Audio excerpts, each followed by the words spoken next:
አንዴ አንድ ትታዘበኛለህ እስከመጨረሻው ይኸውና፣ አንቺም ትታዘብኛለሽ እስከመጨረሻው ይኸው። ዝንቦቹ ምናምን ተዋቸው፣ አሰቃየሁኝና ተውኳቸው። ይብረሩ እንደፈለጉ በዚህ በቀኝ በግራም ይብረሩ፣ ተዋቸው። እኔም ብቻ ፎከስ ከኔ ጋር ፎከስ። እና አንድ ታሪክ ልንገራችሁ። ሁለት እብዶች አሉ።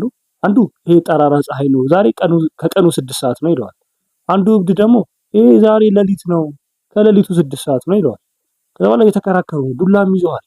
ይሄ ሌሊት 6 ሰዓት ነው፣ ቀን 6 ሰዓት ነው፣ ሌሊት 6 ሰዓት ነው እየተባሉ ፀሐይ ጨረቃ እየተባሉ እየተጣሉ ነው ማለት ነው።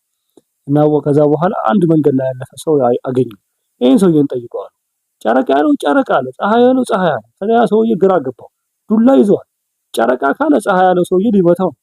ፀሐይ ካለ ጨረቃ ያለው ሊመታው ነው። ጨረቃ ካለ ፀሐይ ያለው ሊመታው ነው አይደለም? ዱላቸው ደግሞ ትላልቅ ነው። እብዶች የሚይዙት እንደው ዱላ እናውቀዋለን። ከዛ በኋላ አሰብ አደረገና እኔ እዚህ ሰፈር አይደለሁም፣ እኔ አላውቅም፣ እኔ እያለፍኩኝ ብቻ ነው አላቸው።